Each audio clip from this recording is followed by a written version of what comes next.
Como de costumbre, también en esta oportunidad, Colegio Alto de Estudios de Quirama les presenta un cordial saludo de bienvenida y agradecimiento a todas las personas que hoy nos acompañan.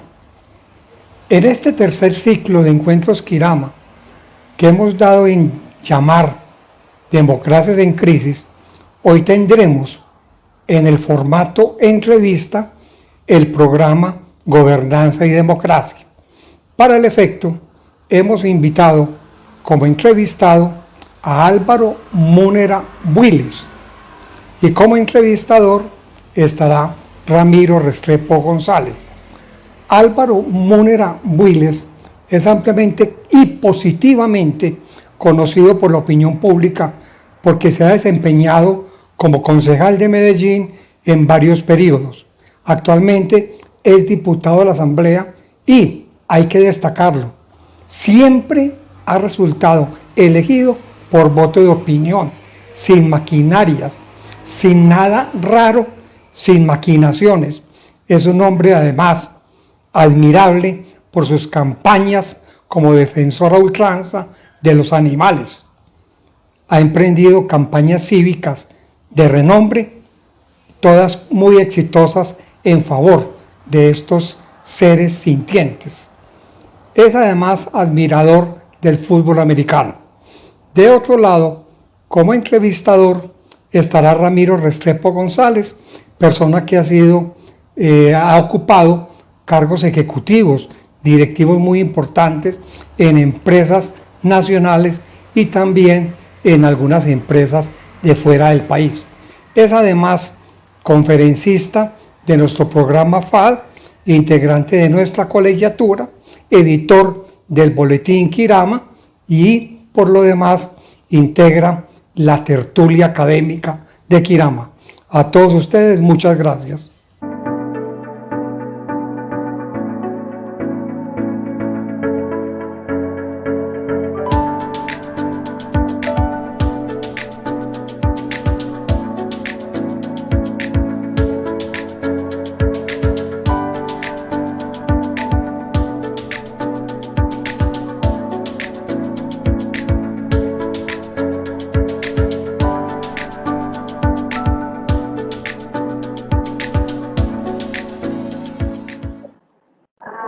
Mis queridos amigos, en nombre de Quirama, una muy cálida bienvenida a esta segunda sesión de nuestro tercer ciclo de Encuentros Quirama 2021.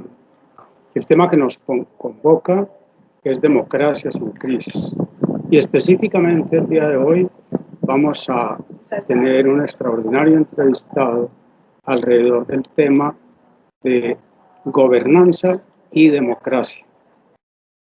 Zygmunt Bauman nos dice en su libro Estado de Crisis que estamos presenciando tres tipos globales de crisis sociales. Dos de ellas tienen que ver con este tema: la crisis de la democracia y la crisis del Estado, de los estados modernos. Para mí es una verdadera experiencia muy gratificante presentarles a ustedes al diputado Álvaro Múnera, y me voy a limitar a leer unas palabras que él me ha enviado para hacer su presentación antes de que nos introduzcamos en la entrevista. Álvaro, con una brillante lucidez, se autodefine como un extorturador de animales, como torero de carrera que fue, una víctima de su propio invento. Estoy leyéndoles textualmente. Exconcejal de Medellín por muchos años, actual diputado de la Asamblea de Antioquia, trabajando para devolverles a los animales en bienestar todo el mal que siente que les hizo en una época de decisiones equivocadas. Todo un testimonio vivo de vida, de una gran coherencia política, de una gran integridad, en un medio muy complejo, muy jabonoso, yo diría moralmente, un deporte de alto riesgo, política, y hemos encontrado en Álvaro un referente inmejorable. Entonces, pues me complace, mi querido Álvaro, darte la más cálida bienvenida a este encuentro. Muchas gracias, Ramiro, por la invitación. A todos quienes nos ven también un saludo cordial. Y sí, dispuesto a exponer aquí mi testimonio de vida, mi experiencia de vida, como yo me califico, un espíritu encarnado en tránsito, tratando de salir de este mundo un poco mejor de cómo entró en él, que aprendió de los errores y que está tratando de reparar las cosas malas que hizo. Comencemos con una pregunta que nos sitúa en el campo que has elegido hace ya muchos años, que es el campo de la política. ¿Cuál es tu visión y filosofía personales sobre el ejercicio del liderazgo sobre lo público, el liderazgo en y desde lo público? Bueno, esa pregunta es muy interesante y también tendría una amplia respuesta. Yo siempre parto de una frase que me gusta mucho y no sé el autor, creo que debe ser anónima, y es que alguien dijo muy sabiamente que la política es el arte de engañar al hombre como la guerra el de exterminarlo. Y yo llegué a la política por casualidad, no es mi vocación, no estaba en mis planes, pero vi en la política la forma o el escenario para materializar muchos sueños de vida. Y lo que yo trato es de hacerle honor a la inversa de esa frase, que la política no sea el arte de engañar, que la política sea el arte de servir con honestidad, transparencia, compromiso, pero lo más importante, Ramiro, con resultados. Vergonzoso es que la gente se haga elegir en cargos públicos para no mostrar resultados. Excelente. El arte de servir con integridad y con resultados. Podríamos concluir. Y de acuerdo con esa visión, con esa filosofía, ¿cuál es tu percepción general sobre la calidad del ejercicio del liderazgo en lo público en Colombia y en Antioquia, en general, y en particular en el terreno de la ética pública? Bueno, esa pregunta es bien difícil porque normalmente yo prefiero mostrar lo que puedo hacer, aclarando que siempre ha sido con el apoyo de mis compañeros. Nunca he sido elegido para cargo unipersonal, ni me interesa, por lo mismo porque no es la vocación, mi vocación la política, ni aspiro a ser un referente que la gente pueda mirar como una opción de gobernabilidad para todo tipo de causas. Yo en esto soy monotemático, estoy en las corporaciones públicas, ahora en la Asamblea y cuando estuve en el Consejo de Medellín, para defender normalmente una causa puntual.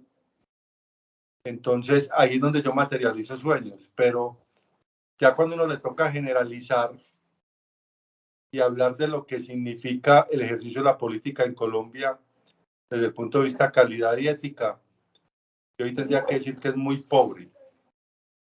Es muy pobre porque, sin mencionar nombres, uno ve que mucha gente se hace elegir por amiguismos, simplemente por fortalecer micro o macroempresas electorales. No tienen un norte ni tienen un propósito claro de su labor en esas corporaciones, obedecen órdenes de jefes y caciques políticos, votan proyectos por interés de ese tipo de microempresas electorales o particulares, y eso es muy triste. Desafortunadamente me toca verlo porque hago parte de esa corporación pública, pero sí me mantengo aislado de ese tipo de intereses oscuros que se llegan a mover y prefiero unirme a muchos, porque tampoco voy a decir que esa práctica sea generalizada, a quienes sí llegan a las corporaciones públicas a defender causas nobles, causas justas. Me uno a ellos, ellos se unen a la mía y ahí construimos. Pero en términos generales, muy poca calidad y la ética pasa mucho por los intereses de esas micro y macroempresas electorales. Muy bien. Liderazgos pobres, con notables excepciones, sin propósito y al servicio de microempresas electorales. De acuerdo con esa visión de la relación entre los liderazgos públicos y privados, ¿cuál podríamos decir que es tu percepción sobre la calidad de la relación que existe entre liderazgo público y privado en Colombia? Y tal vez entender un poquito las razones de la difícil movilidad entre un sector y el otro para buscar más calidad, más propósito y más servicio al bien común. Bueno,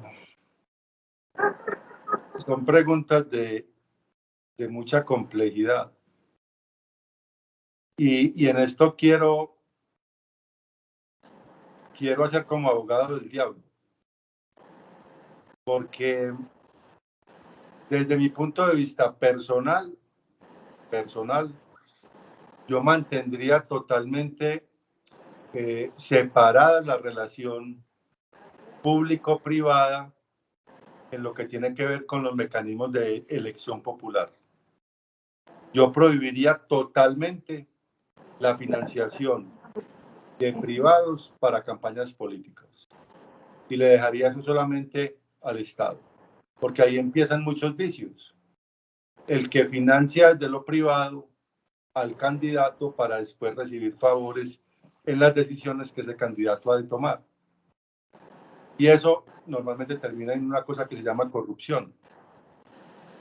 Entonces, si nosotros tuviéramos un Estado donde el sector privado, que es el que sostiene el Estado, porque no recordemos que con los impuestos es que se financian los planes de desarrollo, con los impuestos es que se paga la nómina estatal, y los impuestos quienes los pagan, los particulares. Entonces, si el sector privado no tuviera la injerencia que tiene en las decisiones políticas, tendríamos menos corrupción en ambos, tanto en el sector privado como en el sector público. Y si la gente eligiera bien, por eso yo soy amigo también del voto obligatorio, porque cuando usted necesita tan poquitos votos para salir electo, se le facilita que con ayuda de los privados usted monte esas estructuras electoreras que la gente va a votar simplemente porque lo llevan como un borrego y no porque primero piensa para votar. Y ahí es donde mucha gente no elige bien. Y se imponen siempre esas grandes maquinarias de partidos y por eso somos un país subdesarrollado. Por eso no somos un país desarrollado, porque recursos los tenemos todos, pero muy mal manejados por parte del Estado, con ayuda de quienes financian las campañas, de quienes nos terminan gobernando. Muy bien. Voto obligatorio para evitar que haya voto cautivo. Correcto. Por un lado. Y por otro, no financiación del sector público a las campañas políticas.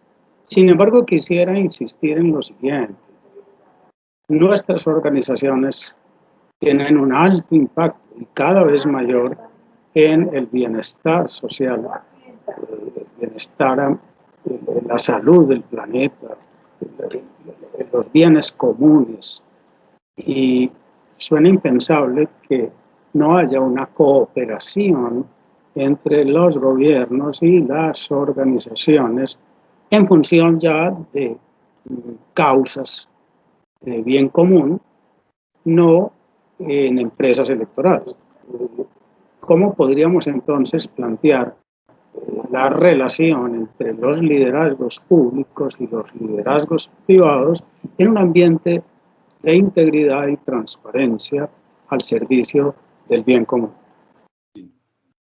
Bueno, esa era la segunda parte que me faltaba contar, porque yo empecé hablando de la relación público-privada para campañas electorales, pero ya cuando se está gobernando, y si contamos con gobernantes honestos, comprometidos y transparentes, y también con un sector privado que quiere aportar al desarrollo, sí se dan escenarios muy interesantes y hay ejemplos muy importantes. Hay alianzas público-privadas supremamente interesantes. Es más, voy a contarlas desde el ejemplo.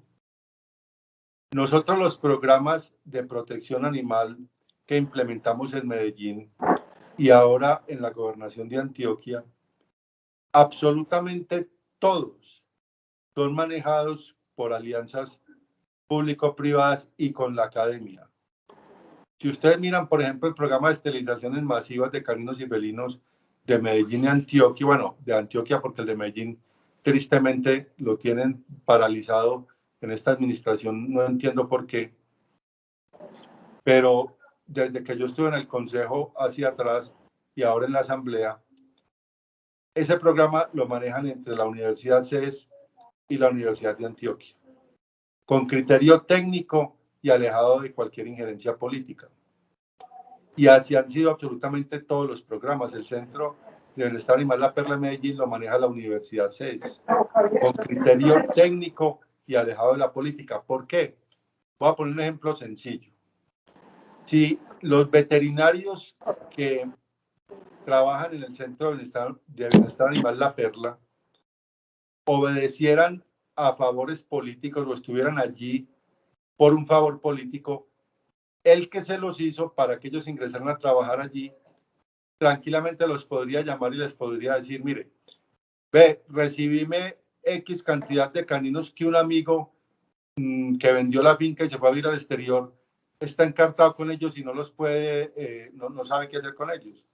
Entonces serían animales que entrarían por fuera del protocolo al Centro de Bienestar Animal por política. El hecho de que el sector privado, de manera transparente, se involucre en ejecuciones del sector público es muy positivo porque se descontamina mucho el tema político. Y simplemente puse un ejemplo, pero eso usted lo puede extender a muchos otros programas que tiene el sector público. Igual podríamos pensar con Buen Comienzo, con el PAE, con muchos programas de atención a la niñez, al adulto mayor. Ahí es importantísimo que participe el sector privado porque en manos del sector público está demostrado que alejarlo de la influencia política es muy difícil. Y entrarían personas sin criterios técnicos, por favores políticos, a manejar programas que necesariamente se tienen que manejar de manera distinta. Entonces, ahí es muy importante el sector privado y hay programas que funcionan así muy bien. El nuestro es un ejemplo, pero otros mucho. Pero hay otros también que funcionan muy mal y eso lo vemos todos los días en las noticias. Criterio técnico y alejamiento de los intereses electoreros como gran aporte del sector privado en la solución de problemas de bien común. Muy bien. Mencionemos dentro del panorama actual cuáles son como en tu concepto los tres peligros que amenazan actualmente el ejercicio del liderazgo de lo público en Colombia y en Antioquia. Hablemos de peligros, más que de realidad. Bueno, para mí es muy peligroso el fanatismo político alrededor de un líder, porque terminan perdonándole todo. Me explico. Si usted ve las democracias más evolucionadas, normalmente son bipartidistas. Hay un proceso democrático interno primero muy fuerte para llegar a la elección de quien por ese partido va a aspirar a ser gobernante, y la gente tiene una cultura de voto muy de filiación a la ideología del partido. Pero en democracias como las nuestras, esto explotó hace mucho rato, y aquí se impone el liderazgo del cacique o de la persona por encima de la ideología de un partido. Y basta que esa persona tenga carisma o que esa persona logre tener un lenguaje muy de cautivar el campo emotivo del elector, y a partir de ahí, cuando ya se lo ganó simplemente por su carisma o por algunas ejecutorias buenas que haya hecho, a partir de ahí se le perdona todo por parte del elector y siguen votando por los mismos de siempre. Entonces, eso es muy triste, porque inclusive ese mismo liderazgo de cacique tradicional llega hasta, y es lo triste, llega hasta los organismos de control. Y se manejan por parte de muchos organismos de control criterios políticos cuando no debería ser así. Entonces, para mí, un grave peligro en nuestra democracia es el caciquismo. Eso no debería existir. No debería existir. Los liderazgos mesiánicos. Exactamente. ¿Y mencionarías algún otro par de peligros? Sí, la miseria que hace que la gente venda el voto.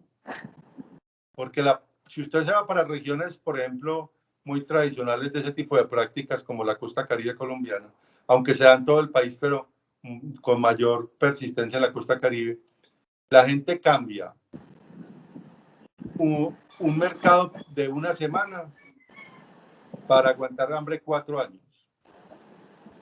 Porque venden el voto por ese mercado, sabiendo que el político que se los está comprando no les va a responder a sus necesidades.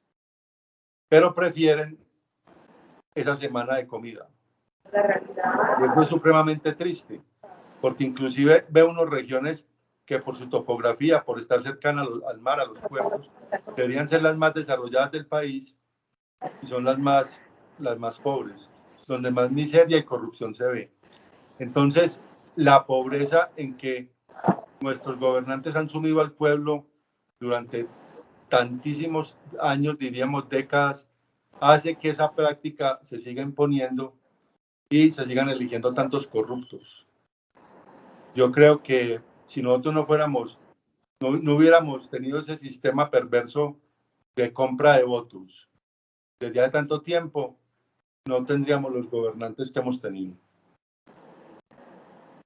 Muy bien, mesianismo político y pobreza y miseria en grandes masas de la población. Sí, que lleva a vender el voto. Correcto. Ahí tenemos dos grandes problemas por superar. Y si miramos preguntas atrás que hemos ya pasado en esta conversación, encontramos también una serie de retos para la fragilidad de nuestra democracia, para superar la fragilidad de nuestras democracias. ¿Qué consideras que debemos hacer hoy para facilitar activación de esos cambios de una manera más tangible, más real, que empiezan a materializarse? ¿Qué acciones recomiendas tanto a los líderes como a los ciudadanos de a pie, como todos nosotros, que tenemos que observar la democracia y a veces tratar de participar en ella? Yo diría que la más importante y que sería la solución definitiva es la educación, desde la base, desde los niños. Educación en la cultura política, porque el que no hace la política la padece.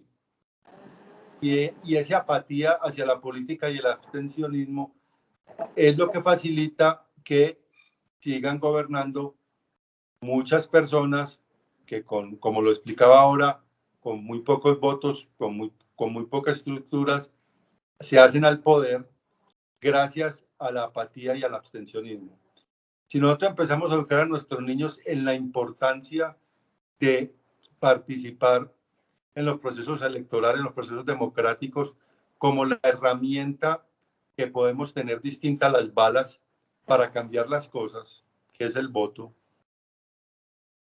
se empieza a generar toda una cultura. Primero, líderes que respondan a verdaderas necesidades, con honestidad y con resultados. Y segundo, una sociedad que participa realmente. Porque cuando a usted le digan que para ser concejal de Medellín no sale electo con 7.000 votos, sino con 80, 90.000, ya le queda muy difícil con dinero y con compra de votos y con prácticas oscuras hacerse a esa curul. Le toca salir a vender ideas. Y si hay una sociedad preparada y educada políticamente, va a estar también muy afín a escoger a los que propongan las mejores ideas para ser nuestros gobernantes. Pero como no hay educación de cultura política en nuestros colegios desde pequeñitos, todo el mundo, en las familias todo el mundo crece con el concepto, todos los políticos son corruptos, no vale la pena votar porque van a robar siempre, y eso hace que se dé el abstencionismo, y por eso es que el abstencionismo facilita que sigan gobernando los mismos. Entonces, yo diría que la educación de cultura política desde la base.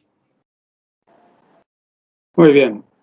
Educación y educación en cultura política específicamente y desde la base y la infancia, como una llave maestra para empezar a superar los problemas crónicos de nuestra frágil democracia. Muy bien, mi querido Álvaro. Al final, querré volver sobre estos temas generales. Me gustaría ahora dar un pequeño giro y hablar del Álvaro como ser humano, como líder político, como actor relevante en nuestra democracia regional y local. Y me gustaría formularte al menos un par de preguntas. La primera de ellas es que nos cuentes, que nos hagas un resumen, un repaso de lo que ha sido tu trayectoria y tus ejecutorias como líder político de la ciudad y de la región. Bueno, lo primero es decir que pues yo nací en una familia de arquitectos, pero en ese sentido fui la oveja negra porque mi papá fue arquitecto, mi hermano es arquitecto, mi madre delineante de arquitectura, mi hermana también. Ya mi hermana pequeña estudió artes plásticas, pero no, inexplicablemente desde el punto de vista herencia, pero sí desde el punto de vista afición, porque yo era de la afición de los toros de mi padre, que era muy aficionado a las corridas de toros. Él me llevaba a mí a las corridas de toros desde que yo tenía 4 años. A los 12 años yo cursaba el segundo año de bachillerato en la Universidad Pontificia Bolivariana y decidí que yo quería ser torero. Fue una noticia inesperada para mi familia, pero de gran beneplácito para mi padre, porque digamos que él veía en mí como ese sueño frustrado. No es que haya querido ser torero, pero era tan aficionado a los toros que para él tener un hijo torero pues era una noticia muy, muy grande. Y yo seguí, bueno, yo inicié mi carrera taurina continuando mis estudios y fue una carrera muy vertiginosa desde el punto de vista tiempo, porque yo fui torero entre los 12 y los 18 años, pero digamos que exitosa desde el punto de vista de que ya con esa edad tan corta ya estaba toreando en España.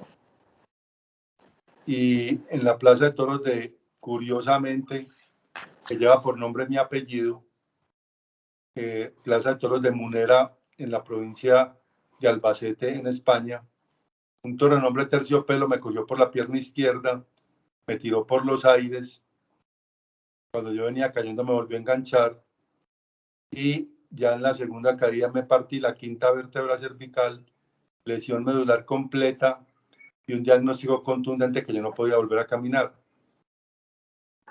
Me llevaron a Estados Unidos para operarme y para hacer mi proceso de rehabilitación y estuve 4 años en el Jackson Memorial Hospital en la ciudad de Miami, rehabilitándome físicamente hasta donde mi lesión me lo permitía. Pero más importante que esa rehabilitación física fue mi rehabilitación espiritual, porque yo llegué a un país que no tiene o no se desarrollaban las prácticas taurinas y cuando la gente me preguntaba que qué me había pasado, que por qué no podía caminar y yo contaba que yo había sido torero, decir eso allá era como hablar de psicópatas, asesino en serie, torturador, pues, o sea, me veían, se sorprendían y siempre la sensación de rechazo. Yo no niego que al principio trataba de defender lo que yo hacía con los mismos argumentos que tienen hoy los taurinos, que el toro nació para eso, que es una tradición, todo el cuento. Pero una señora que yo visité, familiar de una compañera del hospital, cuando me la presentaron, la señora se quedó mirándome fijamente a los ojos. Mi amiga le dijo, mire, él es Álvaro Múnera, el Pilarico, un torero que vino de España, que se accidentó. La señora se quedó mirándome fijamente a los ojos y sin temblar la voz me dijo, ¿sabe qué? Me alegro mucho que usted esté en esa silla de ruedas. Ojalá nunca se levante de ahí, porque usted es un bárbaro, asesino, cruel, despiadado. Usted no sabe que usted torturaba y mataba animales inocentes que no tenían esa afición, que los llevaban obligados y que terminaban torturados y muertos para que con lo que usted hacía se divirtieran una horda de indolentes. Yo, en vez de ponerme a pelear con ella, pues pasando el trago amargo, interiorizaba sus palabras y llegué a la conclusión que el equivocado era yo.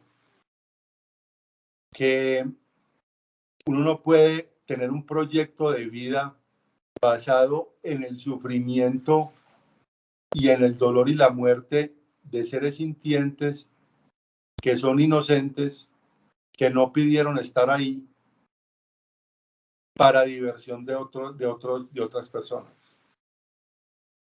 Que eso no es productivo bajo ningún punto de vista, ni le aporta nada a la humanidad. O sea, a la humanidad le aportan las ciencias, le aporta el trabajo honesto, le aporta el emprenderismo, le aporta la solidaridad, le aportan muchas cosas, inclusive el arte bien concebido, le aporta el espíritu.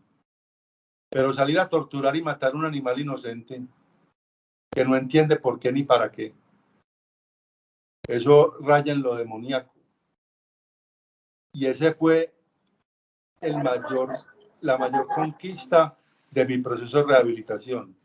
Primero, aceptar que el equivocado era yo, que yo no tenía la razón, que tienen la razón quienes dicen que el ser humano tiene que devolverle a los animales toda esa carga de crueldad que le ha infligido durante siglos de muchas formas, y que eso es evolucionar. Y por eso es que a partir de ahí, de esa experiencia, tomé la decisión de reparar mis crímenes y luchar por la defensa de los inocentes. Y lo haré hasta el último día de mi vida. Dios es muy grande y el universo es muy grande conmigo porque logré llegar a una corporación pública como el Consejo de Medellín de carambola, por casualidad. No estaba en mis planes. La historia pues es más larga. Y ahí empecé a materializar esos sueños por los inocentes.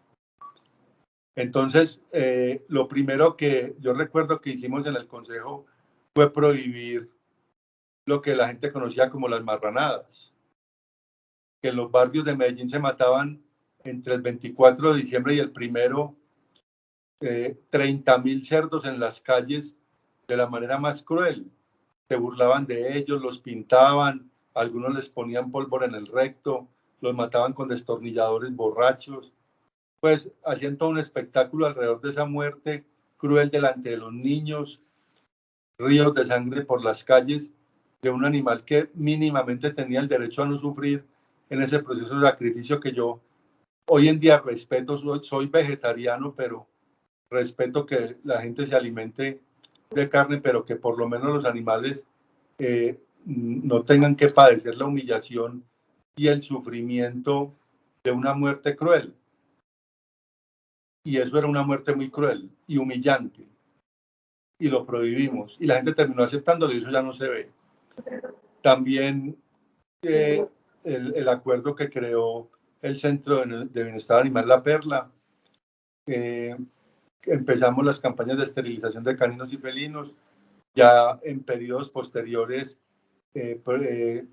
hicimos la reconversión de los vehículos de tracción animal, lo que se conocía como las populares zorras o carretillas, que eso se veía pues en Medellín hace 10, 12 años. Ya erradicamos esa práctica, se cambiaron por vehículos de tracción mecánica y entregamos en adopción todos los caballos. Creamos también un programa de implantación de microchip gratuito para perros y gatos, atención a especies mayores, un acuerdo muy importante de regulación que llevó al fin de la cabalgata de la Feria de las Flores, que era un espectáculo dantesco, la cantidad de borrachos maltratando a los caballos, no todo el mundo, pero era imposible de controlar, y gracias a un acuerdo de nuestra autoría se acabó ese evento. Y por decir como los más importantes. Y ahora estamos tratando de hacer lo mismo ya en el departamento de Antioquia. Ya empezamos el proceso de erradicación de vehículos de tracción animal en todo el departamento. Ya tenemos campañas masivas de esterilización al departamento y un programa que a mí me encanta y me parece increíble, que lo tenemos en Medellín. Tristemente también el alcalde actual lo tiene frenado, no entiendo por qué, pero sí lo estamos desarrollando en Antioquia, que es intervenciones asistidas con animales.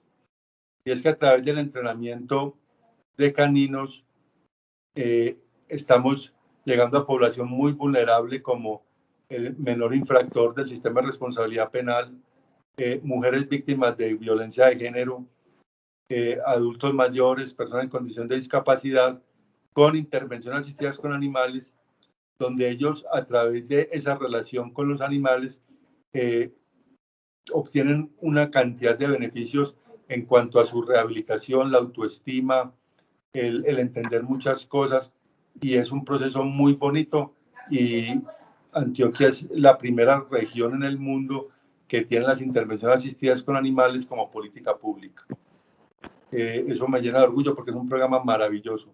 Nosotros en Medellín rehabilitamos, mire Ramiro, rehabilitamos más de 260 jóvenes del sistema de responsabilidad penal que no se podían ni siquiera ver entre ellos con intervenciones asistidas con animales.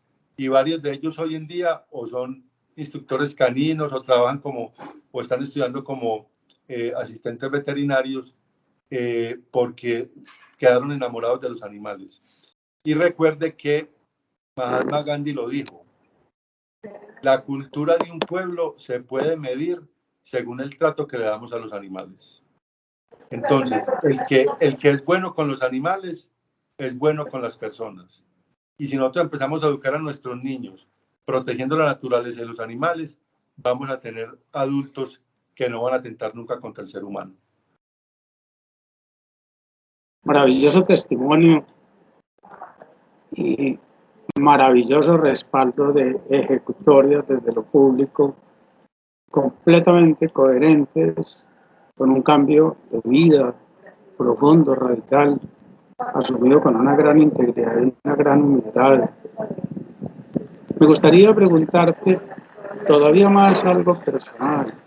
¿Cuáles son tus próximas metas como líder regional en lo público y desde lo público, Álvaro? A ver, Ramiro, es curioso porque mis amigos cercanos, yo siempre digo, no voy a volver a aspirar. Este es mi último periodo porque recuerden que yo fui concejal de Medellín 5 periodos y es mi primero como diputado. Pero después del segundo o tercer periodo en el consejo, yo siempre decía, no, ya estoy muy cansado, no voy a volver a aspirar.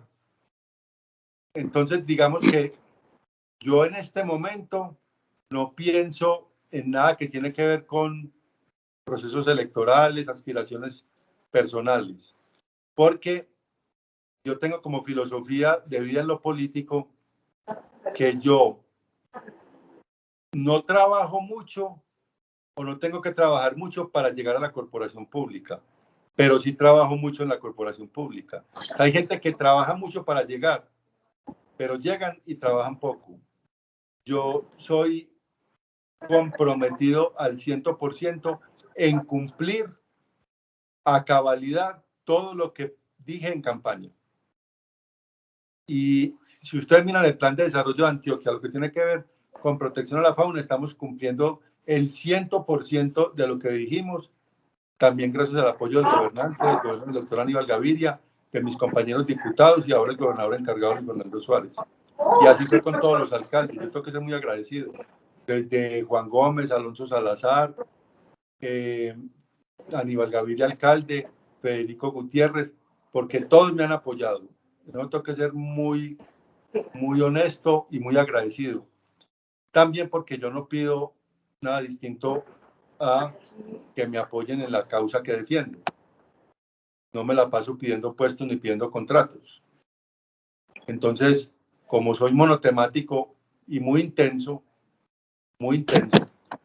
entonces me han apoyado y soy muy agradecido por eso. Muy bien. Pero decir qué pienso hacer en el 2023 no sé todavía. Muy bien. No trabajar mucho para llegar, sino llegar para trabajar mucho. Llegar para trabajar mucho. Muy bien. Nos quedan 2 minuticos. Una pregunta final, volviendo a los temas iniciales. ¿Crees que el proceso de paz en el que este país se embarcó en un determinado momento y que ha venido pasando todos esos avatares, crees que ofrece, tiene claves o no para encontrarles salidas a los crónicos problemas, múltiples problemas que tiene nuestra frágil democracia? A ver, Ramiro, mire, yo creo que a todos nos faltó ilustrarnos un poquito y aprender de procesos de paz anteriores en el planeta. Porque un proceso de paz es una negociación, no es una rendición. O sea, cuando usted inicia un proceso de paz y llega a su fin, es fruto de una negociación en donde se tienen que ceder muchas cosas para poder llegar a ese final. Otra cosa es vencer por las armas, y en una rendición es sin condiciones, y en una rendición pone las condiciones el que venció por las armas.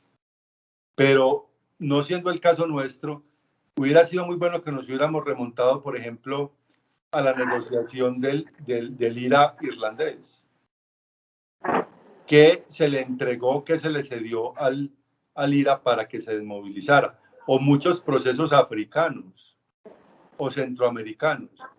Y uno ve, por ejemplo, no recuerdo el país, pero en un país de África, creo que los rebeldes se quedaron como con el 60% del Congreso.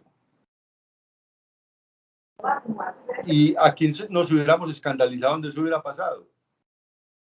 No lo quiero poner como ejemplo, pero sí creo que fuimos muy proclives a pensar de que en ese proceso de paz tenía que ser una rendición en donde simplemente los que se desmovilizaran terminaran en la cárcel, pagando penas más cortas, pero todos en la cárcel.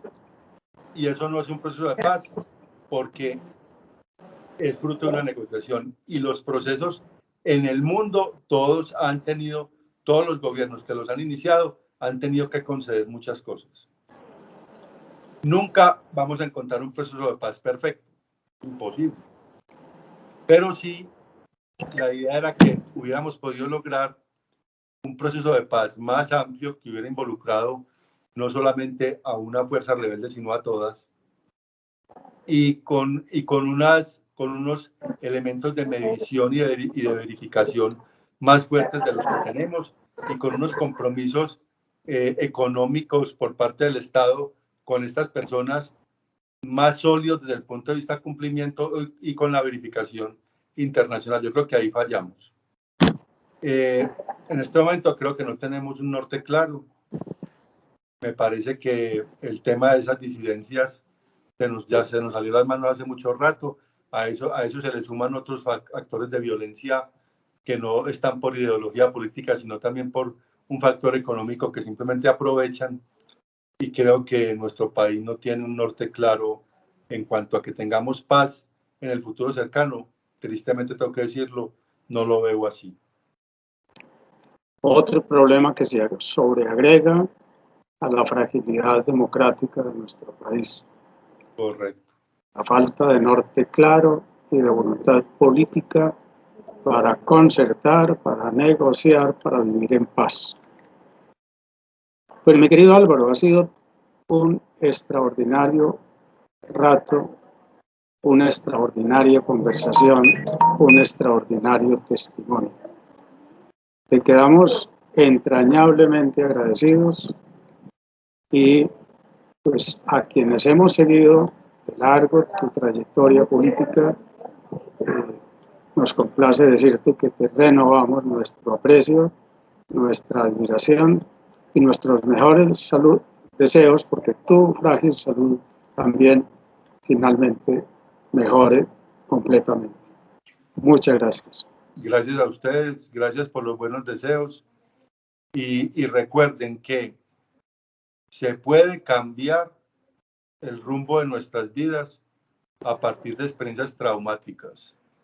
Cualquier cosa que nos pase, por dura que sea, tenemos que tratar de encontrarle el sentido y el no por qué nos pasó, sino el para qué nos pasó. Y yo tuve muy claro para qué me pasó esto. Y por eso enruté mi vida como lo hago ahora, y soy una persona absolutamente feliz por eso. Gracias por la compañía y por la oportunidad. Extraordinaria reflexión, que este país en algún momento logrará aprender el trauma que ha significado el conflicto y llegar a ser un país realmente feliz. Muchas gracias. Muy bien.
siguen en este momento en vivo y a quienes nos escucharán posteriormente. Después de esta fascinante conversación con nuestro queridísimo diputado Álvaro Munera, queremos abrir un espacio de preguntas para compartir y ampliar panorama, horizontes. Yo tengo, mi querido Álvaro, por acá ya la primera pregunta. Nos escribe Álvaro Montiel. Gracias, Álvaro, por formularnos esa pregunta. Nos dice, ¿cómo fortalecer la presencia del Estado en las regiones apartadas, a donde solo llegan en época electoral a sacar provecho de las necesidades de la gente? Con las buenas tardes a todos. Álvaro hace una pregunta muy importante y yo diría que profundiza esas raíces de un país subdesarrollado y un país, digamos, de alguna manera inviable como el nuestro. Yo lo decía en la entrevista que aquí hace falta primero una cultura educativa hacia lo público, desde la base con los niños, para que no solamente el elector piense bien antes de votar, sino también el líder que aspira a ser elegido se forme en valores, se forme en criterios que cuando exponga su nombre para ser elegido tenga claro a qué llega al puesto de elección popular y cumpla la palabra. Nosotros somos un país mal organizado, digamos que se empezó a formar mal, a crear mal. La topografía hace que muchos pueblos y muchas ciudades sea muy difícil el desarrollo por la dificultad para hacer las vías de acceso. Los países desarrollados se desarrollan casi todos alrededor de los puertos y utilizan las zonas topográficamente más amables para eso. Y si a eso nosotros le agregamos que esas zonas del país donde era fácil el desarrollo son las más corruptas, donde más se ve la compra de votos, es el caldo perfecto para que nosotros veamos el desarrollo muy lejano. Yo diría que el primer paso para poder llegar a esas regiones apartadas con desarrollo tiene que ser el control de la corrupción. Mientras en este país se roben 50 billones de pesos al año, es casi imposible. Eso es más del triple de lo que están buscando con la reforma fiscal que está tramitando el gobierno nacional.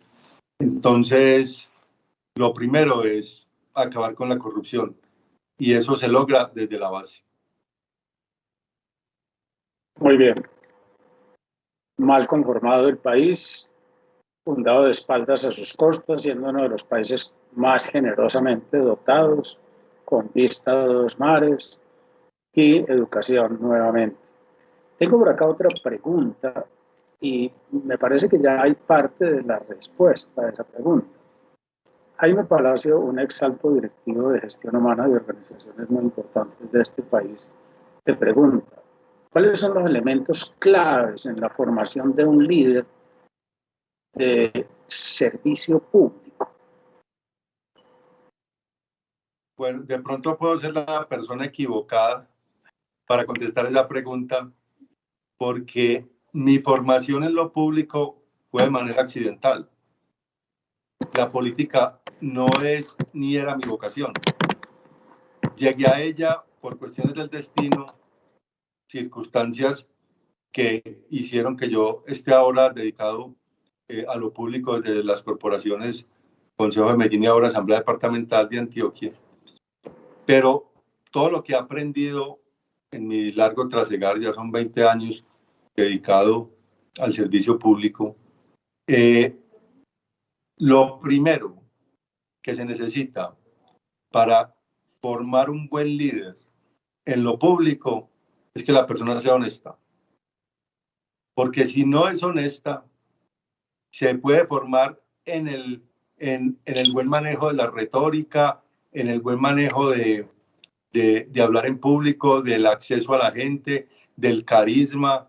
Eso se aprende relativamente fácil, pero la honestidad se aprende desde la cuna. Y mientras existan personas que engañen en lo público y aparezcan como grandes adalides de la verdad y la justicia, pero por debajo actúan de manera contraria, que hay muchos en este país, es muy difícil. El principal elemento para formar verdaderos líderes en lo público tiene que partir de la honestidad, si no, no hay nada. Muy bien. Educación, honestidad. La fórmula es simple. Requiere voluntad política. Porque ¿Sí? Van de la mano. Y quisiera formular una pregunta. Un texto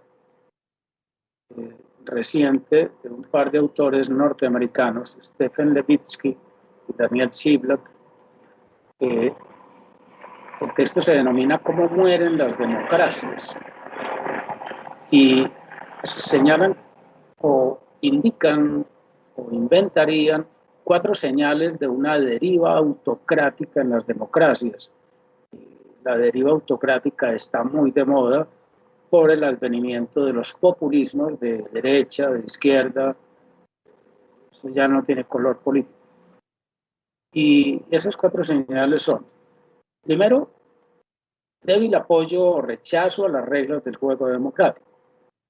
Como no reconocer los resultados electorales, etcétera, etcétera.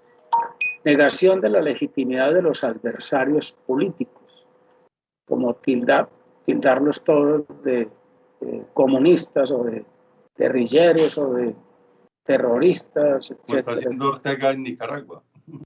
Sí. Tolerancia o fomento de la violencia. La violencia institucional es muchas veces superior a la violencia de la población. Y finalmente, en cuarto lugar, predisposición a restringir las libertades civiles de la oposición. Cualquier parecido con alguno de nuestros vecinos pues resulta francamente obvio. Pero mi pregunta es, ¿qué síntomas ves del surgimiento de una o varias de estas señales de una deriva autocrática en nuestra democracia colombiana?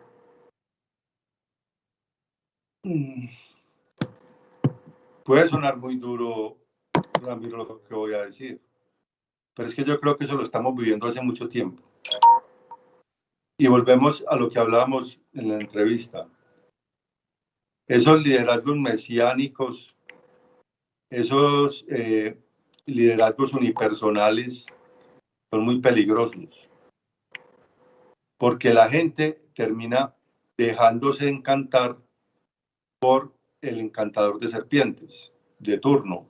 Y como usted bien lo dijo, no tiene color político ni ideología, es de todos lados.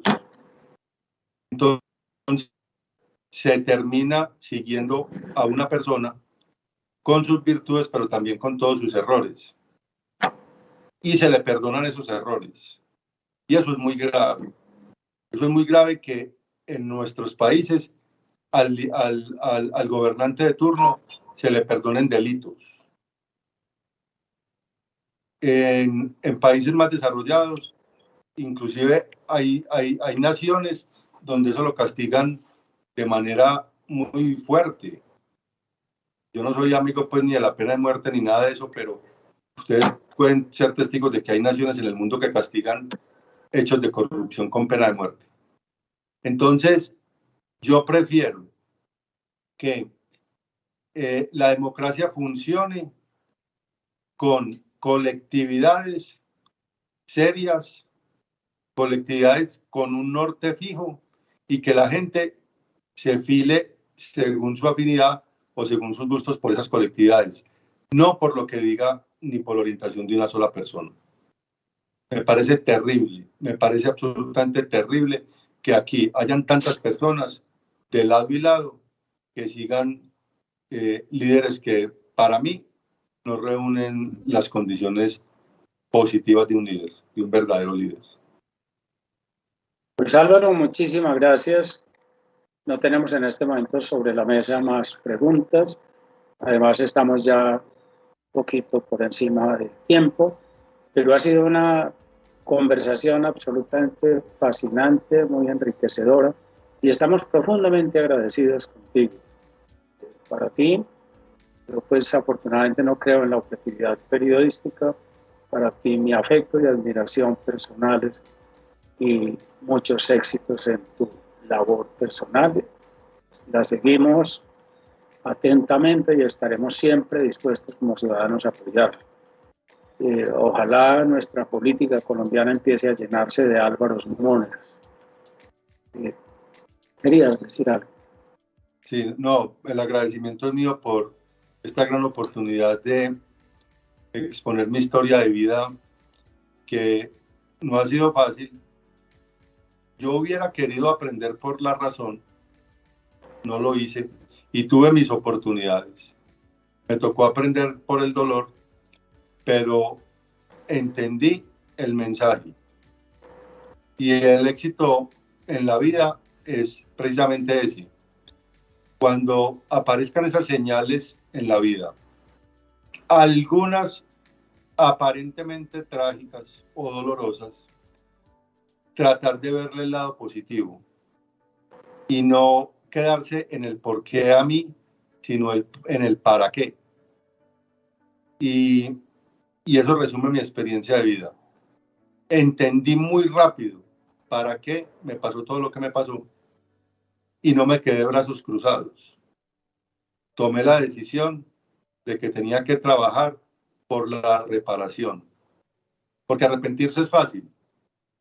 Lo difícil es arrepiéntase, pero empiece a trabajar. Y a eso me dedico todos los días de mi vida, a tratar de reparar las cosas malas que hice en esa época de juveniles y equivocadas decisiones. Con que una sola persona que me escuche y que pueda tomar mi experiencia de vida para ser mejor, para mí habrá valido la pena todo lo que me ha pasado en este mundo. Y yo soy infinitamente agradecido con Dios y el universo en haber tenido esa oportunidad. Porque hay personas que simplemente cuando aparecen esas señales, las desechan o no las entienden y no las superan. Por eso es que vivo feliz con mi discapacidad, vivo feliz con lo que hago y así será hasta el último día de mi vida. Muchas gracias por la oportunidad de contarles mi historia y espero que a alguien le pueda interesar y servir. Muchas gracias, Álvaro, nuevamente. Para quienes nos escuchan y nos escucharán, debo decir que Álvaro está atravesando en este momento por dificultades importantes de salud que con absoluta seguridad ustedes no han notado. Eso hace más meritoria su presencia hoy aquí y sinceramente mi gran gratitud y por supuesto la de Kirama por esta presencia. A todos ustedes mil gracias por habernos escuchado y el próximo 1 de septiembre nos veremos en la siguiente entrevista. Hablaremos de tecnología y democracia. La tecnología está emergiendo como un factor de poder mundial, geopolítico y político al servicio de intereses no suficientemente claros ni suficientemente controlados por la ciudadanía. La tecnología nos introducirá en las tiranías del nuevo siglo. Esa es la gran pregunta. Tendremos a Elkin Echeverry, un gran conocedor del asunto y del tema, y los invitamos. Es el miércoles 1 de septiembre a las 5 de la tarde. Muchas gracias y una buena noche para todos.